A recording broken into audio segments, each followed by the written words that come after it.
Back to my channel. আশা করি তোমরা সকলে খুব ভালো আছো আর আমি ভীষণ ভালো আছি।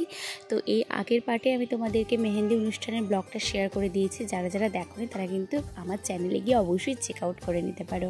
আর এরপরে মেহেন্দি অনুষ্ঠানের পরের দিন মানে বিয়ের দিনের ব্লগ আজ আমি তোমাদের সাথে শেয়ার করব। তো প্রথমেই দেখতেই পাচ্ছ এখানে আমরা শাখার দোকানে চলে এসেছি। আসলে ব্যাপারটা হয়েছিল কি, আমাকে বাড়িতেই শাখা পড়াতে আসার কথা ছিল, কিন্তু যিনি আসবেন তিনি অসুস্থ ছিলেন। সেদিনই ফোন করেছিলাম তখন বলছে যে আসতে পারবে না।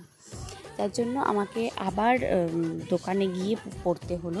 মানে ওই বিয়ের দিন দোকানে যাব না জন্যই কিন্তু আমি শাখাওয়ালাকে বলেছিলাম বাড়িতে আসার জন্য, কিন্তু কী আর উপায়, আমার তো হয়তো দোকানে গিয়ে শাখা পড়ার ভাগ্যে ছিল, সেই জন্যই দোকানে গিয়েই পড়া হলো। এতবার বলেও লোকটা সেই দিনই অসুস্থ হতে হলো। তো যাই হোক, এখানে অনেক রকমের শাখা দেখছি, আমি তো কিছু বুঝি না, তাই এক মাসি এসেছিলো আর আমার বৌমনি গিয়েছিল, ওরাই বলছে কোন ডিজাইন কী বৃত্তান্ত। আমার তো একদমই কোনো নলেজ নেই, যেটা হয় আর কি জীবনের নতুন অভিজ্ঞতা। তো এখানে একটা শাখা পছন্দ হলো। তো পছন্দ হওয়ার পর কী যেন নিয়ম ছিল, সিঁদুর দেওয়া, ধান দুব্বা দিয়ে কিছু একটা আশীর্বাদ করা। তো সেগুলো করার পর এবার পরিয়ে দেওয়ার পালা, শাখাটাকে পরিয়ে দেবে। তো মাসি বললো যে থাক, দোকানদারই আমাকে পরিয়ে দিক। তো এখন দোকানদার কাকু আমাকে শাখাটা পরিয়ে দেবে। সত্যি যখন শাখাটা আমাকে পরাচ্ছিল তার ফিলিংসটাই আলাদা। যদিও এখন সবাই মডেল সাজার জন্য বা ফটোশ্যুট করার জন্য ব্রাইডাল সেজে শাখা পলা সব কিছুই পরে নেয়, কিন্তু আমি কোনোদিনই এগুলো পরিনি, কারণ আমার ইচ্ছে ছিল যে যেদিন আমার বিয়ে হবে আমি সেদিনই এগুলো হাতে পরবো। তো সত্যি কথা বলতে যখন হাতে পরিয়ে দিচ্ছিল না, তখন মনের ভিতরে একটা আলাদাই ফিলিংস হচ্ছিল।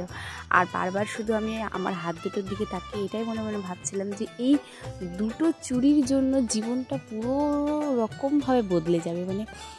তখন নিজের থেকে বেশি অন্যের চিন্তা ভাবনাটাই কাজ করবে, শুধু এটাই বারে বারে ভাবছিলাম। তো যাই হোক, তারপরে বাড়িতে আসলাম, এসে তো এখানে শুরু হয়ে গেল অধিবাস। বাবা এখানে অধিবাস করছে। আর সত্যি কথা বলতে এই অধিবাসটা যখন শুরু হয়েছিল তখন আমার মনের ভিতরে এমনই একটা অদ্ভুত ফিলিংস হচ্ছিল, তোমরা একটু পরে দেখতে পারবে। আমি এই অধিবাসের সময় ভীষণ কান্না করেছি, যতটা না হয়তো আমি বিদায়ের সময়ও কান্না করিনি সত্যি কথা বলতে, কিন্তু এই অধিবাসের সময় আমি এত কান্না করেছি অটোমেটিকই আমার চোখ থেকে জল চলে আসছে। আমি যতই ভাবছি আমি কাঁদবো না, আমি কেন কাঁদবো, এখন তো কাঁদার সময় না, কিন্তু আমার মন কিছুতেই মানছে না, চোখ দিয়ে অঝরে জল পড়ে যাচ্ছিলো। তো এইভাবেই তো অধিবাস কমপ্লিট হলো। তারপরে এখানে হলুদ কোটা শুরু হয়ে গেল আর নাচানাচি। তো তোমরা দেখে নাও, এখানে আর আমি ভয়েস ওভার দিচ্ছি না।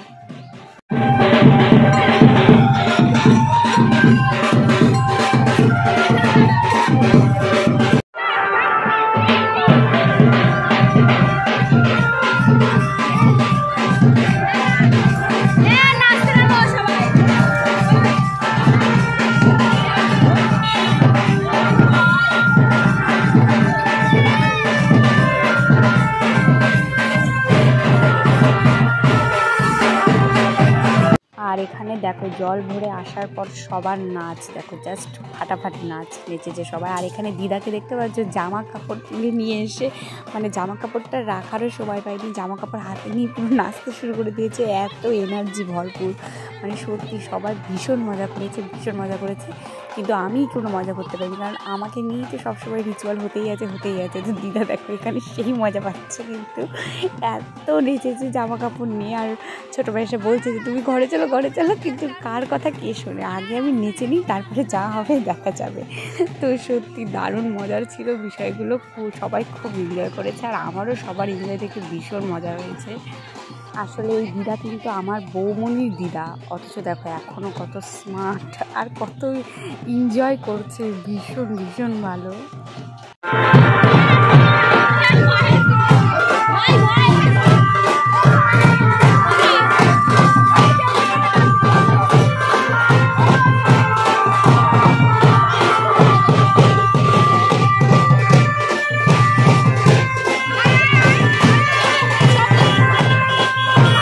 এইবার পালা আমার গায়ে হলুদের। আর দেখো আমাকে পুরো হনুমান সাজিয়ে বসিয়ে দিয়েছে, 2 গালে 2টো সুপারি, তারপর পায়ের মধ্যে সুপারি। না আমি ভালোভাবে বসতে পারছি না দাঁড়াতে পারছি, আমার নিজেকে এত হাসি পাচ্ছিল সেই দিন। আর এটার একটা শর্ট ভিডিও দিয়ে দিয়েছি, তোমরা গিয়ে কিন্তু ইউটিউবে চেক আউট করে নিতে পারো, আর তোমরা নিজেরাই দেখতে থাকো।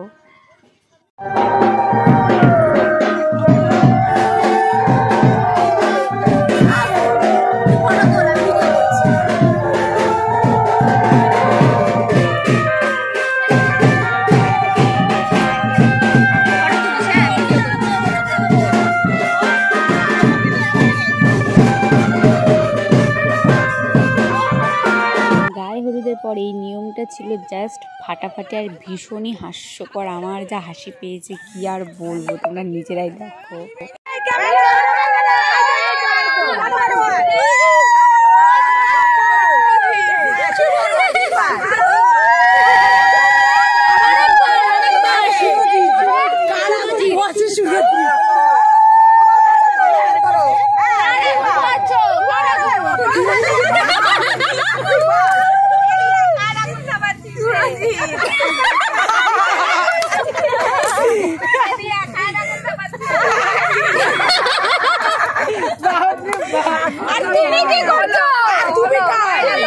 এই ছিল আমার গায়ে হলুদ পর্বের ভিডিও। তোমাদের কেমন লাগলো সেটা অবশ্যই কমেন্ট করে জানাবে। আর এরপরে বিয়ের ভিডিওগুলো আসছে একে একে, তো তোমরা সেটা দেখতে গেলে অবশ্যই চ্যানেলটিকে সাবস্ক্রাইব করতে একদম ভুলবে না। আবার তোমাদের সাথে দেখা হবে অন্য কোনো নতুন ভিডিওতে।